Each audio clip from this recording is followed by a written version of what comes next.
World championships abound. Turkish endgames astound.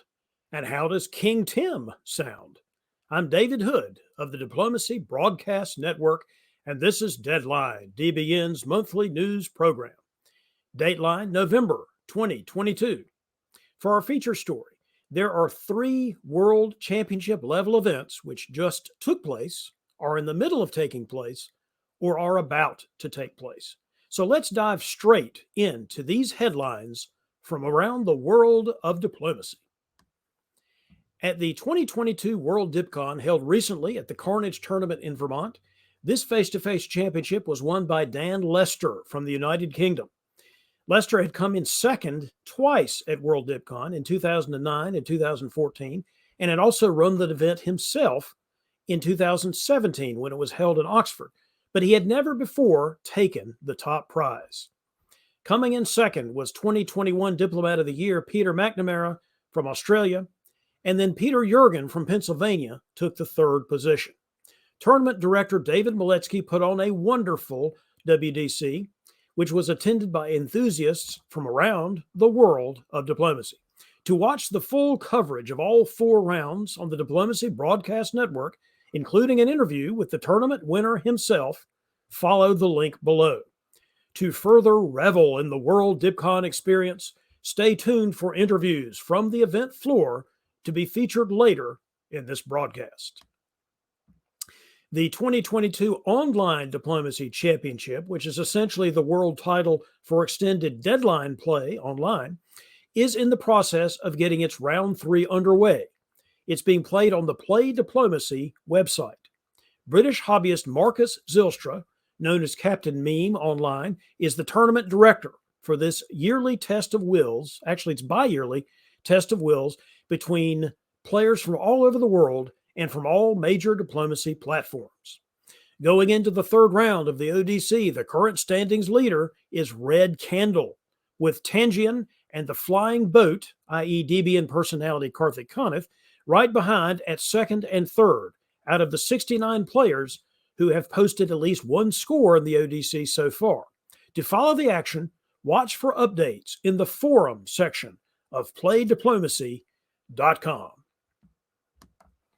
Rounding out the World Championship news, the round structure for the 2022 Virtual Diplomacy Championship has just been announced on the VWDC Discord server by organizers Liam Stokes and Peter McNamara. There will be 6 rounds total, of which one can play 4, and then your top 3 results are added together to comprise your final score to compete for a stop on the top board. The winner of the top board is crowned the VDC champion. With preliminary rounds held on December 16th, 17th, and 18th, starting at various times of the day, Dip fans from around the world should be able to find at least a couple of rounds convenient to their time zone. For those who have not tried virtual, it is live diplomacy played with audio channels on Discord, which allow for real-time negotiations, and then with moves adjudicated, in this case on the Backstabber website, for the games themselves. If you are interested in competing in this co-equal world diplomacy title, then follow the links below to register for the event and to join the VWDC Discord server. On Deadline, we have reported several times in the past about how diplomacy has been used and is still being used in the classroom by teachers and professors to enliven discussions about history, politics, negotiation theory, and other topics. This month, I want to report that diplomacy is also being played in schools, wait for it, just for fun. Below is a link to a video describing games played between teachers at one school. And then there's another link to the site of a middle school teacher in Toronto who runs an after-school club for student play of the game. If you are yourself an educator or a student who wants to introduce diplomacy in an academic setting, one resource can be found on the Play Diplomacy site I mentioned earlier. They have a module for teachers used around the world to facilitate play of diplomacy. You can also go back and watch the February 2021 episode of this very show Deadline, in which we covered diplomacy in schools with much more depth. A link to that episode is provided below.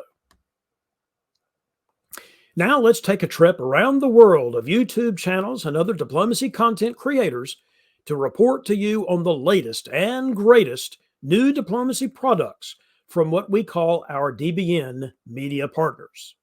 The legendary Tactics YouTube channel has produced some of the best DIP-related content in the last 2 years, and they have just launched a new series called The General Speaks.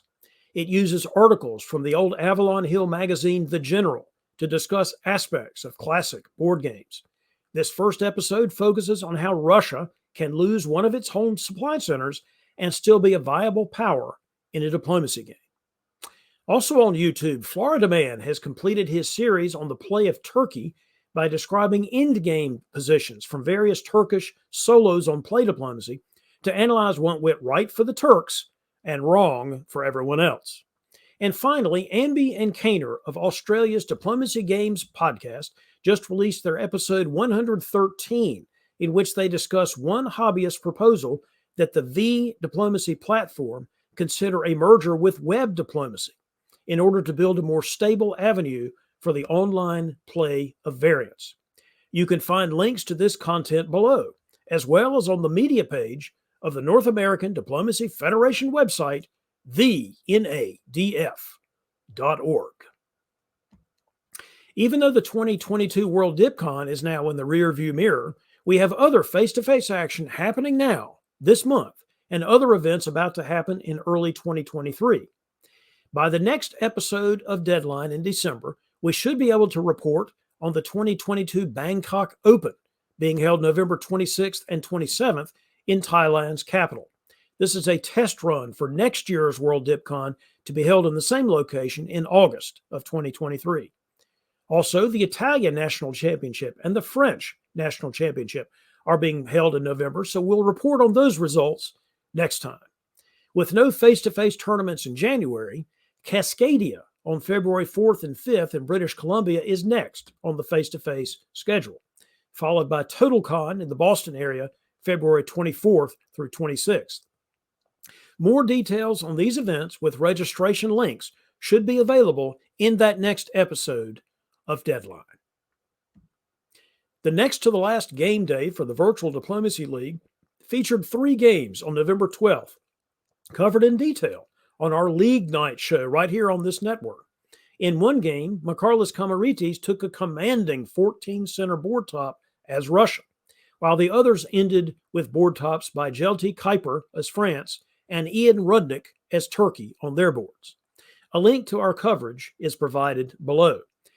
Let me just say, the season is not quite over, though. There is one more opportunity for folk to add to their VDL qualification scores in the quest to finish in the top 7 and thus to compete in the VDL top board coming in January. Both the regular season winner and the top board champ will receive automatic qualification bids to the DBN Invitational Virtual event coming in February. So put on your calendars now, December 3rd. That's the final game day for this year's Virtual Diplomacy League regular season. And it'll be played on the VWDC Discord server and shown right here on the League Night show on this channel. The other English language league for virtual play, the Tour of Britain, finished its run in late October, with Floridian Timothy Crosby being crowned as the new British monarch. He succeeds last year's Queen Saren Kwok. Crosby just edged fellow American Jason Bennett for this season's title, with an actual Brit, Christopher Ward, right behind in the 3rd position. Crosby discussed his win in a recent issue of the weekly diplomacy newsletter, Diplomacy Briefing. So check that one out for more details. And then the coverage of the final rounds in which he clinched the title was included in the League Night broadcast I just mentioned on the previous segment about the VDL. Thanks to Gary Sturley for running such a great addition to the diplomacy calendar, the Tour of Britain, and long live King Tim the First. A link to the full results can be found below. In diplomacy club news, the Denver area club Armada held a game day on November 12th, featuring 2 boards of classic diplomacy and one of the 3-person variant called 100. Clark Brace took a solo as Austria on one board, while the other ended in a four-way draw, including Eber Condrel, Paul Bailey, Gabe Rash, and Emmett Wainwright. The 100 game finished in a Burgundian win by Gary Thorne. Adding to the fun was a very large classic board used in the games and created by club member Brian Long, as well as a nice wooden board created for the 100 variant. Also, there were specially made hats created for the players on each of the seven diplomacy powers. There is a link below to Armada's website. Join club play in your local community today, or come up with a way to start a club yourself. And now it's time for a segment we call My Favorite Things. We'll interview a diplomacy player about that person's diplomacy journey, and then we'll talk about something of particular interest to that hobbyist, whether or not related to diplomacy.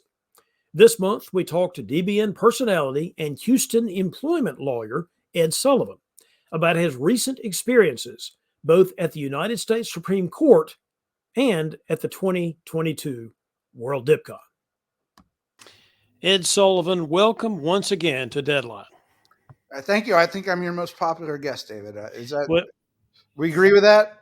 Frequent is probably right. I'm not sure popular is right. We'll see after this interview comes. We'll see after this interview comes. Come on, baby.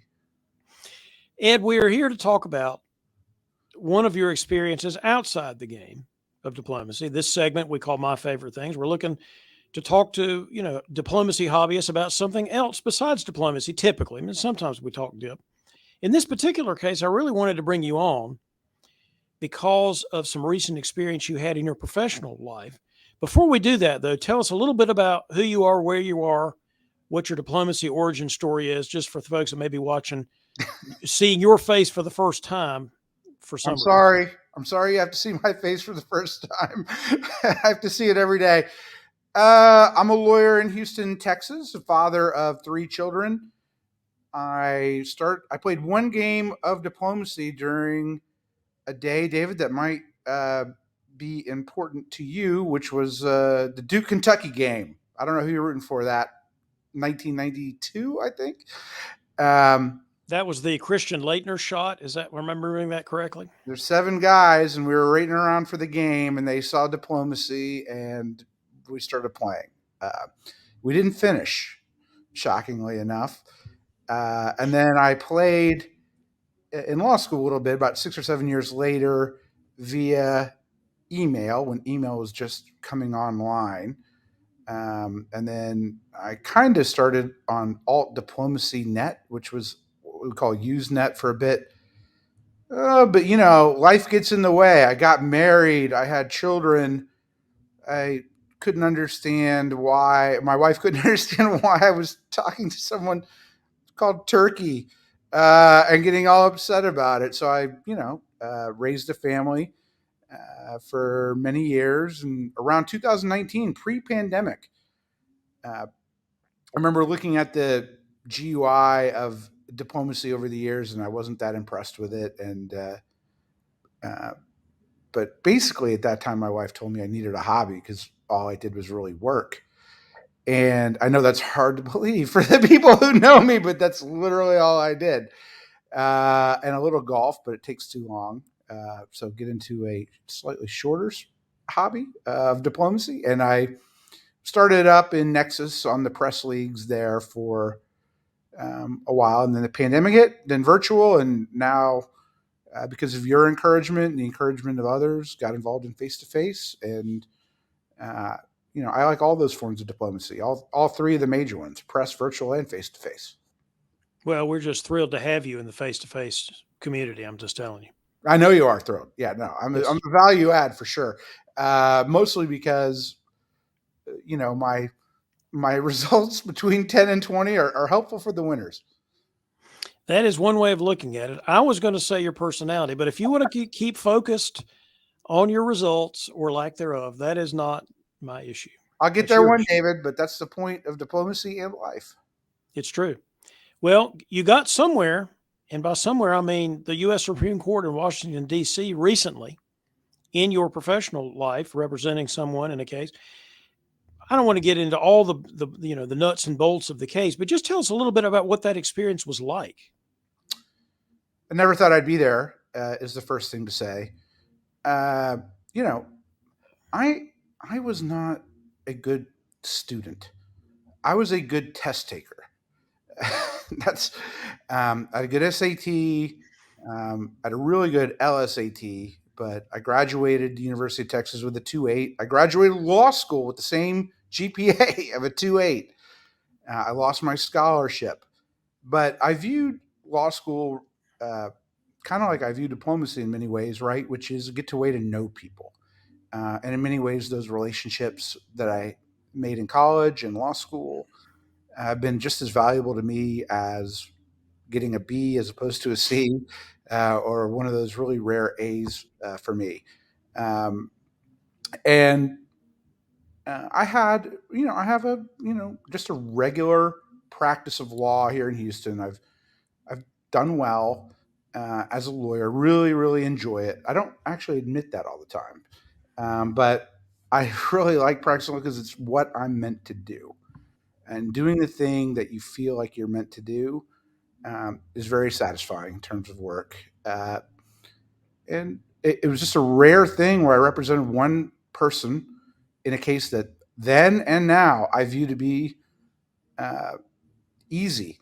I never viewed this case as my opportunity to go to the U.S. Supreme Court. I viewed it as a way to help my client and earn money at the same time.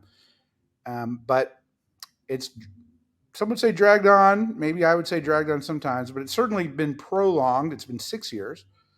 And I had won the case multiple times in the court just below the Supreme Court. And then after the whipping tournament with my fantastic 16th place finish, I was a little hungover, as I tend to be.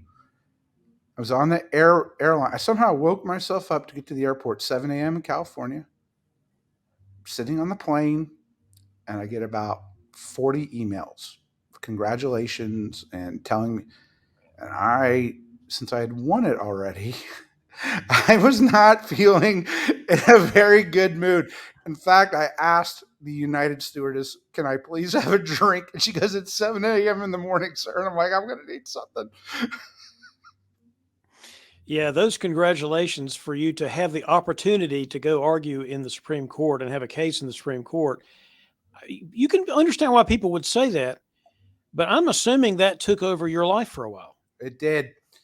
Um, in some ways, right, I've had a lot of struggles personally with a divorce going on, which I didn't think would happen. And so I'm not saying it was a blessing, but it is productive to be able to fully focus on something that's really important and can define your career. I hope even if I lose, I hope it defines it in some way because very few people get to argue there. Oh yeah. And the ones that do tend to have been there multiple times. So this is my first, and I was going against a guy who's argued there the second most in history, over 140 times. So I really dug in, right? Like, I didn't shy away from the challenge, but I spent an awful lot of time researching law that I think few people remembered or existed. I had to go back all the way to 1938 and get things that you could only get in the Library of Congress that weren't online yet. Really learn the history of this law that I was working with. And I had a really good friend of mine from the University of Texas who went to Harvard Law and is a partner at a big old Washington, D.C. law firm, joined with me. I wanted someone I trusted because I believe in relationships. And months I spent almost every night, uh, hours looking at stuff, getting the base of knowledge that you need to know because they say it's like packing for a year-long cruise that lasts 15 minutes. You don't know what question you're going to get asked. You could really, I mean, they're super smart people. They have super smart lawyers that are assisting them. Multiple lawyers assist them, and you don't know what a particular justice is going to be intrigued by. And so, I don't usually have the time to spend researching every nook and cranny. But when it gets to that level, you don't want to lose. Anyone knows this about me, just not how I talk. I'm super competitive, and I wanted to do well. And quite controversially, that I argued because very few practitioners. I mean, I'm in a small firm of 2 lawyers. Very few of us would argue. I just had the confidence that I could do it, and I feel Well, like you can play against Andrew Goff and those people, and they've been at the highest level multiple times. How different is that? well, Andrew wins a lot, so I was hoping I'd have a better chance at the Supreme Court. But yeah, no, I mean, look, you have to have confidence in yourself in whatever endeavor you want to believe in. If you don't believe in yourself, I mean, no one else will. And the same thing going to a diplomacy board, right? And story I sort of talked about of not having great grades, but having made a career as a lawyer is I did have a belief that I was a good lawyer, just like I have a belief, no matter what I say, that I can play the game of diplomacy. But I also believe I can be better at being a lawyer, and I believe I can be better at diplomacy. And I really would not like myself if I felt there was nothing more to learn about anything. I'm a very curious person. I was thinking about this about myself last week when we were at World DipCon. I am a different player, a different uh, participant in the diplomacy hobby than I was 3 years ago. I have learned a lot, and I've been doing this a long, long time. And during the virtual time, I have seen people play in ways that I wasn't expecting, and that has taught me some things. I mean, that's just a fact. Yeah, well, that's the great thing about the game. I don't think diplomacy can ever be mastered, much like I don't think the law can ever be mastered, because even when the law seems settled, the law can change. And someone can come up with an argument that no one else has done. And frankly, I think that's what my opponents have done. They came up with an argument that hasn't been raised in 80 years, that no one thought of. And so it was really challenging to address that argument. Think about it. Much like it's challenging to play against the world's best in diplomacy when they have a move that you didn't anticipate, that you didn't think was possible. And sometimes I think this happens to me more than others. I mean, a lot of times on a diplomacy board, there's a set of moves that I would have never imagined happening to me. And the more you play, the better chance you have. Well, but sometimes that happens because you play with people from a different meta or a different group or a different set of experiences. Just like you were saying earlier with someone who had come up with a new argument that you weren't like, they were basically coming from a new meta. And that happens a lot in diplomacy where particularly in face to face, where you go and play with some people that haven't, watched every episode of DBN's coverage of such and such and don't know that Turkey goes to Ankara now instead of instead of Constantinople and things like that. It's a different meta. Yeah, true. And nothing but respect for people who try something new. And I'm hoping to have the courage in my diplomacy game of doing some unusual moves. One, just to see how they work out. I mean, I know that standard moves are standard for a reason, but if anything, this case sort of taught me too, which is when you do look at a problem from a new angle, I hope they're wrong, but sometimes there's a solution there. And it's also a lesson too, right? You shouldn't the old line about assume, right? Just because something's been that way, just because the meta's been a certain way, doesn't mean the meta can change. I mean, look at what Karthik did, with the AI sort of dominating RT, and then all he does is cut Silesia and get support into Greece, and A's dead, and Italy's strengthened, and it's just a new way. So the meta can always be changed too, and it's just a way of cracking each game. I think that's right. Well, I actually listened to the argument because it's available audio. How'd I do? I'm not going to get into the details because I don't think our viewers will sort of get the I'll the fall blow by asleep. blow of it. If you But have insomnia problems, it's a good no, I argument. was going to say, Ed, it sounded to me like maybe this is wrong. It sounded to me like you were having fun. Totally, David. So lawyers know this, but regular people don't. At that level, there are lots of other lawyers who help for free. I had Georgetown University Law School offer Supreme Court litigators who'd argued many times in front of the court to come and test me and test a lot of questions, give me a lot of questions.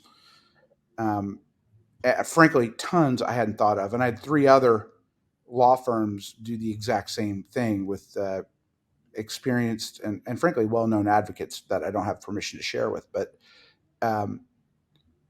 and about, I mean, the very first one I did, and remember, this is a case I've won multiple times over the years, that I know the law really well.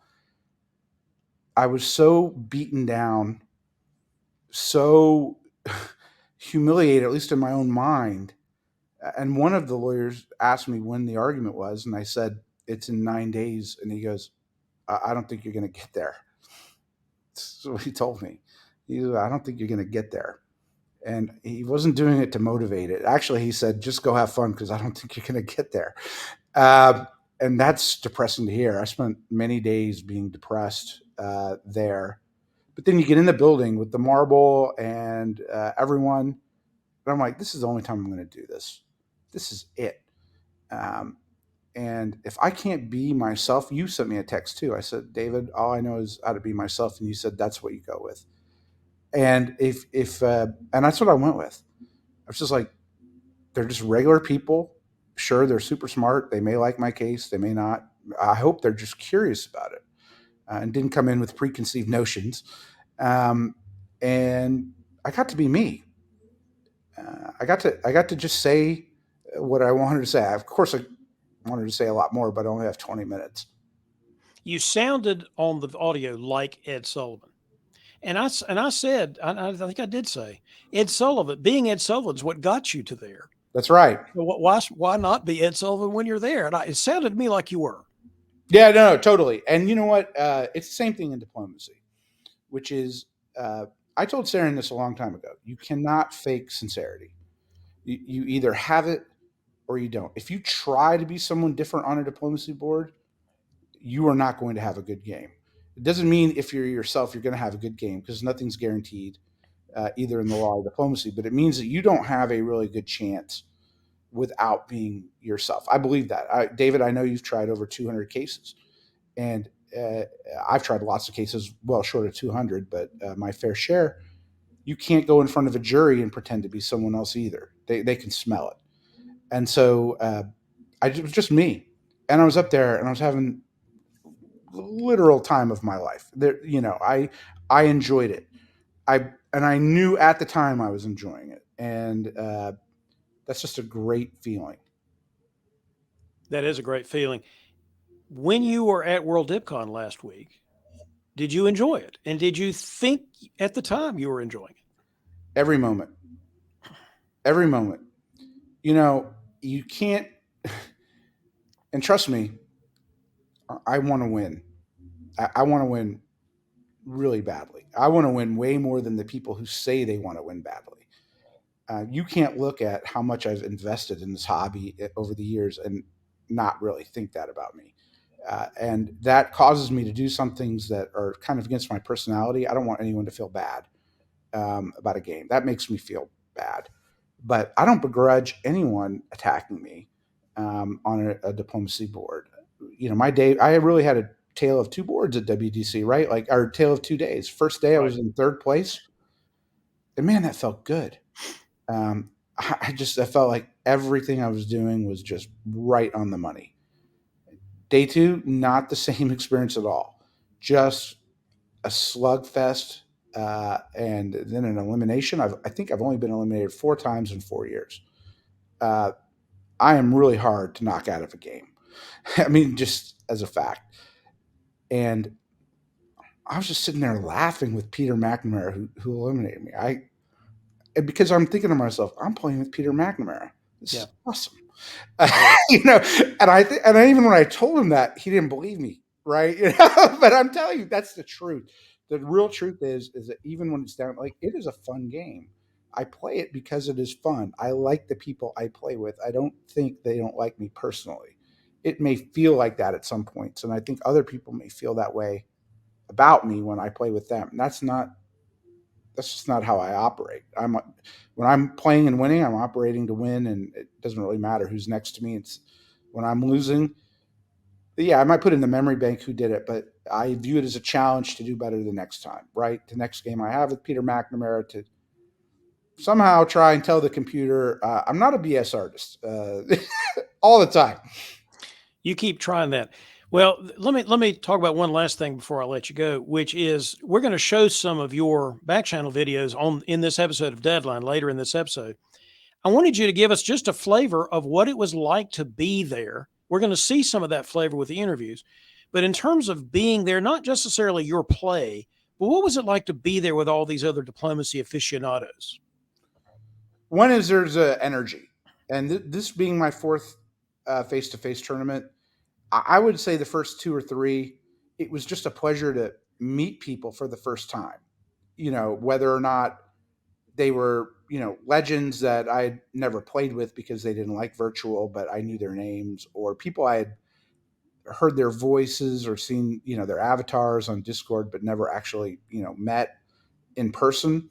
That was great. But WDC was a whole different kettle of fish, as they say, because everyone there took it really seriously.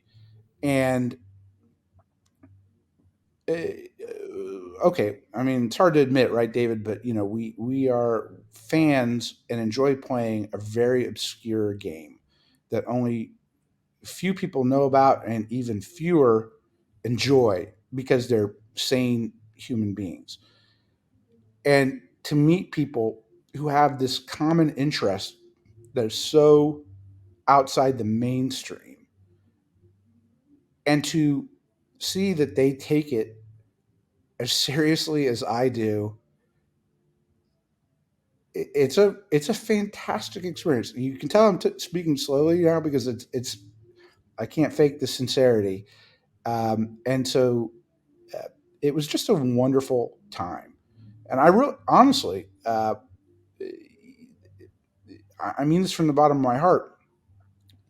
I would not have even. I never thought I would be good enough to go to a face-to-face tournament because I had seen the results and people talk about diplomacy and virtual. If you're playing press and want to get in sort of the shallow end of the pool, virtual is a great way to go. Russ Dennis is the one who urged me to do it. He said, "I think you'd have fun," and I really found something I could do that I don't think I would have known I could do before I did it. And then particularly you, said you got to come to face. It's a lot of fun, and I didn't see it. And I want to be honest with you, right? Which is, I started thinking and doing cost benefit analysis. I got to get on a plane. I got to go somewhere. Take a few days off. I bill by the hour Yes. for most of my cases. So Yep. there's a real financial impact, not just in the hard costs, but in the other costs as well to going. I can't bill at all in a 15-hour day of diplomacy on a Friday. And I said, well, it's only worth going if I can do well. And that is false because the experience to be around other people who like what you do is its own reward. And so, much like going to the Supreme Court is in many ways too. It's its own reward to try it, to give yourself a chance to do the thing that you've always wanted to do, and maybe that little voice in your uh, in the bottom of your soul says you can't do this or it wouldn't work or whatever. That's just excuses. I mean, I think if people did it, they really kind of want to do it. They would have a great time. I think you are absolutely right. And I wanted to congratulate you on going to the Supreme Court, having that experience, which is awesome. I wanted to congratulate you on 2 out of 4 boards having good results. I wanted to Ouch. congratulate you on that. But mostly, I just wanted to congratulate you and frankly, thank you for being part of our hobby. You really are value added. So thank you. I appreciate that, David. I do know that, but no, I'm serious. Look, David, thank you. Thank you for everything. If you had not sort of encouraged me, just like I said, I wouldn't be here. But it's not just me, although that in many ways should be enough for people. Uh, you've encouraged lots of people. And the hobby is better off, way better off for you than it is for me. But I'm glad we're both there in the hobby together. Me too. Me too. Thanks, Ed, for being on the show. My pleasure. It was great to have Ed Sullivan on Deadline, wasn't it? Well, by gosh, let's do that some more. Ed also produces Back Channel, the hottest show on DBN, which is, well, not really a show, but he got some good interviews at this year's World DibCon in Vermont. Let's start off with his discussion with diplomacy hobby legend and former mayor of Concord, California, Eddie Burson.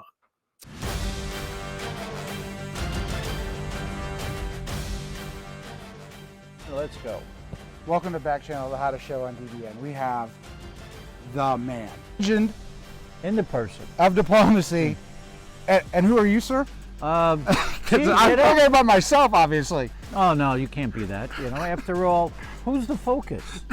I mean, come on, give me a break here. Okay. Who's standing here that's been in a hobby 56 years? Gee, you know, you're not even 56 years old. Thank God. We played 2 games together, and it's fair to say you've not seen genius like mine before. Is that right? I've been playing for 56 years, and I would like to say that everyone is unique. And this gentleman over here, oh wait a minute, that's the gentleman over there. This is Ed Sullivan, who had to borrow a name from a character from the 1950s to put a show on. A really big show, as a matter of fact. And so he borrows a name, and so he comes to this whole convention, and all he can do is try to steal moves from other people and steal quotes. I haven't seen an original concept from this guy in either a game. What about when I cut you out in game 1? Yes, How about that? Is that a good concept? that was a very bad concept. All right, that was called bad behavior. But it was a very unique situation in which, quite frankly, what happened was he must have covered his head with aluminum foil, because that's the only way I can explain it. We go from an 11-11-11-1 situation, and then suddenly he eliminates the 1, and then It happens sometimes. And then someone- The math doesn't add up now. yes, and so then someone else, the other guy, he winds up at 12. So it's 12, 12, 10, and I'm looking at that and saying, wait a minute, this is not right. And I was being very merciful, because I don't like to reward bad behavior. This is really an establishment that you need. But I respected my elders. That's right. I didn't keep going. Right. And he was very persuasive in regard to the fact that, please vote for the 12-12. I need this job now. I really need this. I need This it is so now. important to me. All right, I mean, wait. I'm just a poor lawyer. I've never won anything in my life. I've never won a tournament. He's I got am my so game down. bad. I He's mean, got you my really game need down. to help me. He knows. Oh, please. Please. And I said, all right, get out of my face. You're from New York. You can spot it. Yeah. Okay. So, Look, there I you didn't go. even try with you. I just Right. told you. Right. The other guys tried to Right. soothe it over. Okay. The real other issue was, it was the first round. Do I really want to crush this poor person? I mean, We'll save that for round 4, yeah, let's say that for round 4. which you All right? did. And then of course in round 4, what happens? He plays Germany, I play Italy, and in 1904, I'm still playing Italy. He's no longer playing Germany. See, I lost the last longer bet with Eddie Burson, as almost everybody else has. How many WDCs have you attended? Let's see. Of the modern era, which started in 92, so that would be 30 years. I've been to, I would imagine, 21 of them, 18 of them. What makes a WDC special? I see you at all the face-to-face tournaments, but tell the listeners why, or viewers, why they need to come. All right. The whole creation of the DipCon diplomacy tournament system. These are the things that happen, and so you bring people together, and bringing people together, more important than the game, what has kept me going again and again, for, as I said, many, many years. And the World Hippocons are the one meeting, the one tournament a year that just about everyone who is somewhat serious or at least has delusions of grandeur will come to, and that's why we come. It's like a poker table. If you put your money on the poker table, this is free, you can play with the world's best. Right. And you can draw Eddie Brisson. You can play with Eddie. You can play with this man. You can kill this guy. It's hard. And at the same time, but again, Eddie Brisson, how many years, if any, will it take for me to become world champion? Well, it's very possible you can become world champion at the next World Hippocon, because you've done so miserably this time that, you know, everyone will have pity on him. Because this is my strong suit. This is his strong suit. Right? And it's like, oh, please, will you let me have Venice? Can I have Venice? Oh, wait a minute. I already took Venice. How about I take Rome? All right? So there you go. I love this man. I played virtually with him once, and he didn't play on Discord. I had to call him on a cell phone. But it worked. I hate Discord. We had an alliance, and it worked. Yeah. And we kind of worked together together. But the most important thing, finally, if you have to win a game by taking 18 supply centers, your diplomacy has failed. Because the best solution, the best result in any diplomacy game is to get a concession and not have to force. Nobody conceded to me. Well, you know, you have not achieved any kind. You ever see this guy on a guidebook or anything? Has anyone written any? Has he written any articles?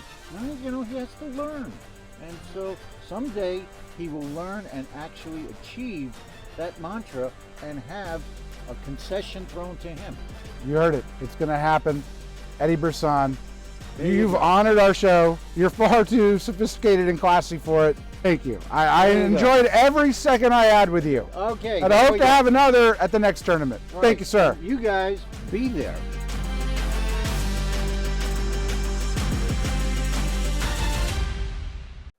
And then after Eddie Brisson, Ed Sullivan called up with past champion Chris Brand of Vancouver, who also runs the Cascadia face-to-face tournament.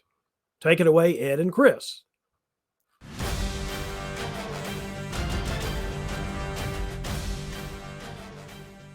Welcome to DBN. How to show on DBN. I don't know what it is. Back channel.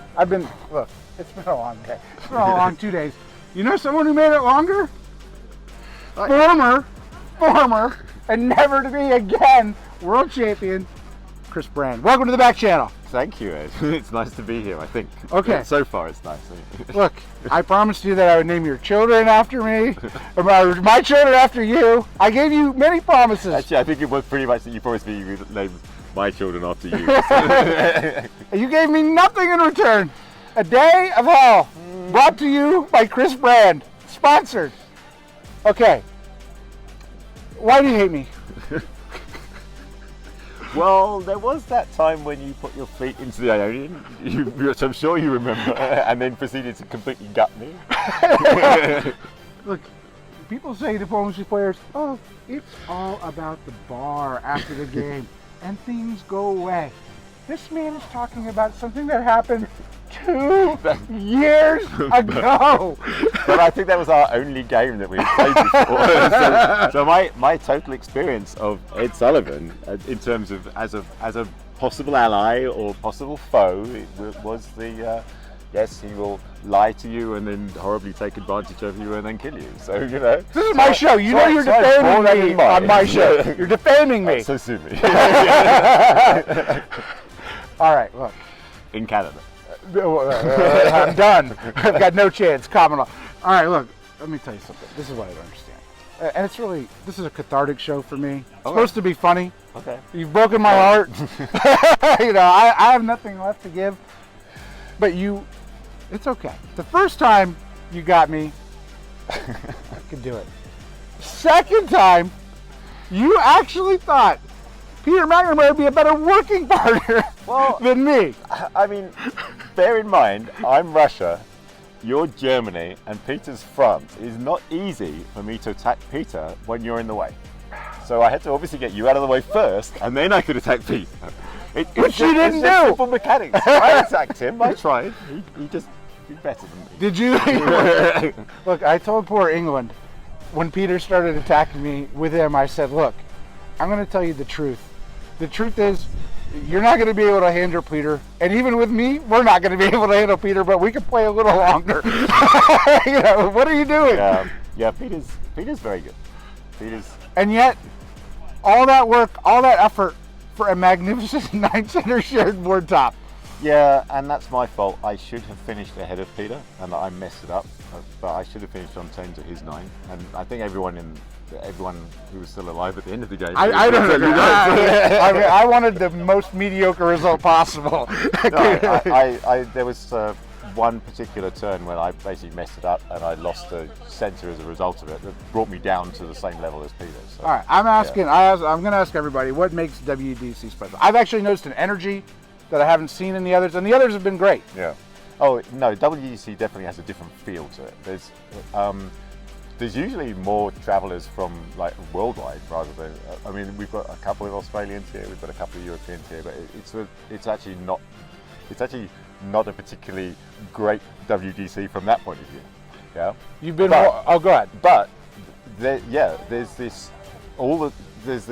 quality of the play, right? The quality of the people here.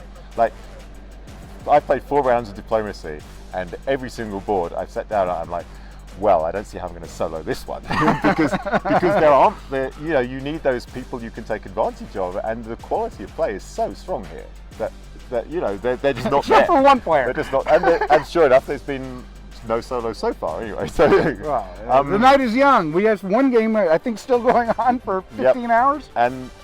And then there's the whole social thing. You bring more people together, and we've all got this love of this hobby, and there's so many games going on, and so much to talk about, and it's just it's an awesome situation. I went to my first Worlds in 2007 in Vancouver when it was local, and I've been to every single World since then except Milan. I missed Milan, so and it's because of this. I'm going to tell you, as a starter diplomat, I got my appearance fee. What have you done with your appearance fee here? My appearance fee? I think they must have forgotten. Let me go talk to the next Sorry, I didn't mean to bring that up. I'm sure it's in the mail or something.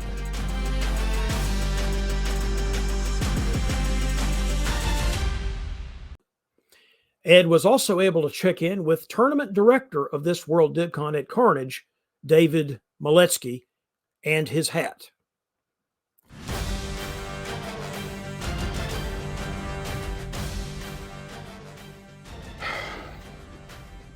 Welcome to Back Channel.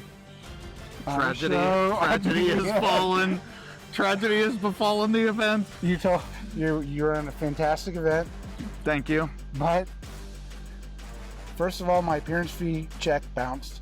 Oh, Lord. Well, that's going to be taken up with Carnage Staff, so it's cool with me. I don't know anything about that. Second, I think you told me I probably was going to win this thing.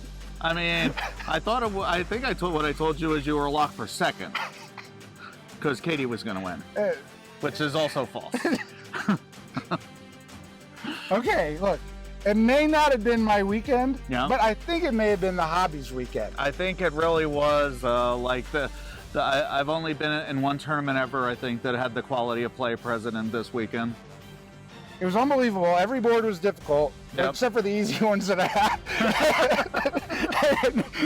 and then, I don't know, magically, you decide, let's put Ed right next to Adam Siegel and Chris Brand, the 2 guys I stabbed in the Carnage 2 years ago. Fun fact about that, the person who created the seating software is also Chris Brand. So I think I think the fix might be in. Fuck. I can play through the pain. I actually thought this was not going to be too much of a challenge, except I really didn't know how to Siegel. Well, every board was a full pit of vipers, so. Okay, that's fair to say. Is this the first WDC that's been at Carnage? Yes. I can guarantee you it will not be the last. Have you had any negative comments? I have not, although... I can share a few. Okay. It has been a stressful year for me, so I look forward to at least having some time off. Let me tell you what. this is a whole thing. This is a whole thing. Yep. Do we have the game 3 still going on? Yep. We have one game that has been going on now for 15 hours. Yep. It's fantastic. I honestly thought there were going to be more of those even in round 1, but people are weak-willed, weak of mind, weak of spirit. So I don't know, Dave. I don't mean to start a fight here, but maybe it's the scoring system that discourages everybody. I mean, the scoring system allows those of weaker constitution to end games genially in a reasonable time frame. However, scoring system also encourages those who are bloodthirsty to win the world championship to really gut it out and pound in there for 40 hours straight of diplomacy. No rest. No rest. I can tell you this. If it's that, we may be not what everyone thinks is going to happen, but we might see Russ Dennis as our Carnage champion in about 4 days when the game is over. Russ Dennis is putting on a good front that he's the one that wants to play in the other game and doesn't want to keep playing, but we know the real story of who's behind we know the whole story. Yep. 24 hours from now, when Russ Dennis gets the solo on that board because Peter Jurgen and Ruben Sanchez have actually killed each other off board, all will become clear. All right, look. Thank you for running this tournament. Thank you for coming. For your dedication to the hobby. Likewise. You're going to have to come up with the appearance fee that, clears the bank. Well, I personally will not, but, you can talk to Robert Roos and the Carnage staff. All right. I can't wait to do it again next year. I will be here at Carnage, even though I won't have a WDC. You know what we'll have? It'll have you. And it'll have a better venue again at Killington.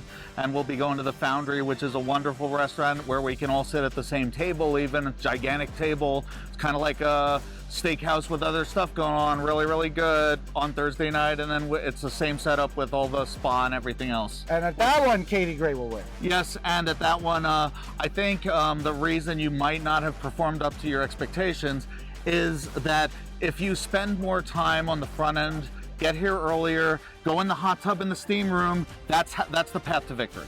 Nobody wants to see me in the hot tub or the steam room. It's Let's not about, call it. it's It not- is it's about not that. about I that. can't do that. The steam room, nobody can see shit anyway. Look, I don't know. I have magical abilities, but not that magical. Can we say shit? Can we say shit? Yeah, I mean, it's up to Brandon. Okay. Brandon completely boxed me out and replaced me with David Hood in the video anyway. So. Look, the truth is they don't even air half of the ones I actually record. So, Brandon, it's up to you. Yeah, we really need to get something done about the DBN censorship of Ed Sullivan. Free Ed Sullivan. That's right. Free Ed Sullivan.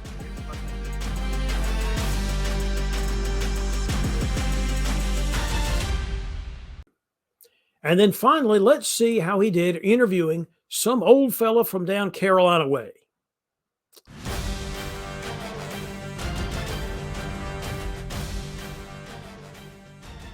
There's never enough sunshine when David Hood is around. Welcome to Back Channel, How to Show on DBN, if only they broadcast all the episodes I recorded this show, and you're the person I'm supposed to go to about this. If the sound quality was good enough, we would put them all on YouTube. I think if my voice is being in any form, the sound quality is unparalleled. Yes, Ed Sullivan, you're right. That's absolutely correct, as is everything else you've ever said in your life. Okay, David. Wait, I'm sorry. Was I supposed to be honest in my answer? David, I was supposed to win this. Okay. I feel like I was coming in pretty good form. Yeah, I Got agree. a lot of really good results. Yeah, I agree.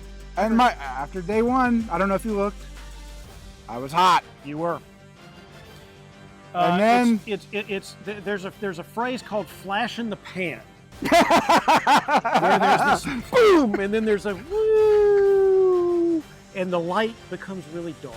I was a shooting star, You were a shooting star, but it was pretty bright for a while. and now it is just a bunch of puff of smoke. All right, look, as the hobby historian, Yes. how many WDCs roughly have there been? There have been, let's see, I could actually count it up. 88, 90, 92, 94, then it went annual. So 6, 26, 28, about 29 or 30. And you're not playing because you've won many of them. I've won 0 of them and have competed in not very many of them. I've actually run more World IPCONs than I have competed in. Is that a sign of arrogance? It is a sign, I don't know what it's a sign of. It's a sign of bizarrely spending a lot of time running things instead of competing. That's bizarre. All right, look. You're a legend.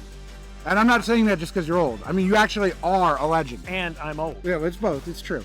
But, look, I got in a DBN and all this in the virtual because of you, of Brandon, of the folks. This has been an amazing level of quality in this tournament. I don't know where it ranks in the hobby, but in recent history, you have to be pretty excited for the future of diplomacy. Very excited. And this was the chance we had to get a lot of the face-to-face people who hadn't really come back to the tournaments back to coming to the tournaments. A lot of them did. We have a lot of our really good old-time players that had success in the past. And you add to that all these really good players like you that have joined sort of the face-to-face circuit just in the last year. How many of them? It's a wonderful mixture. I think the appearance fees help. I think, you know, it'll invite people, and I was certainly appreciative of the appearance fee you wrote. Those checks are not going to be good. I just want to make it clear that that account does not actually exist. So don't take that to your bank. It'll be a lot of unnecessary paperwork. But you're already here. It's too late. No crying over spilt milk. What can I cry over? I was telling somebody this yesterday, and now I'm going to be serious. I do some therapy, I'm David. going to be serious. I'm having a hard time. I am actually going to be serious for a second. People take their results too seriously. I feel like it's a reflection of they don't like me. They don't like me. Listen. When I win, you they can like only me. control certain aspects of this game. Most of it is not completely under your How control. can I control Peter McNamara? Probably some form of injection would be the only way I could think of. Are you able to? Can Brandon reprogram his algorithm to insert like Ed? Brandon probably could, but he won't. You know, he just won't do it. It's another guy. He's got some kind of scruples or something. I don't understand how diplomacy people can have scruples. But now, Ed, I'm being serious. Just because you don't do well in a tournament does not mean that you are not awesome. And here's the reason why. We can all look at the past results and see how you've been doing. So the fact that you go to a tournament, don't do exactly what you want, should not be a reflection of anything. Did you have a good time? I did. Actually, this has been the best thing. I can't afford therapy right now, and you've given me some therapy. This is fantastic. This is like my therapist. And some of what I'm saying, I actually mean and it's true. All right, look, it's been a fantastic tournament. I can't wait for the DBN coverage to not broadcast this wonderful episode of Back Channel. Right. They probably won't. I might, if the sound quality is good enough, I'll put it on my show. You heard it. I did. This is free Ed Sullivan, hashtag DBN, whatever that means.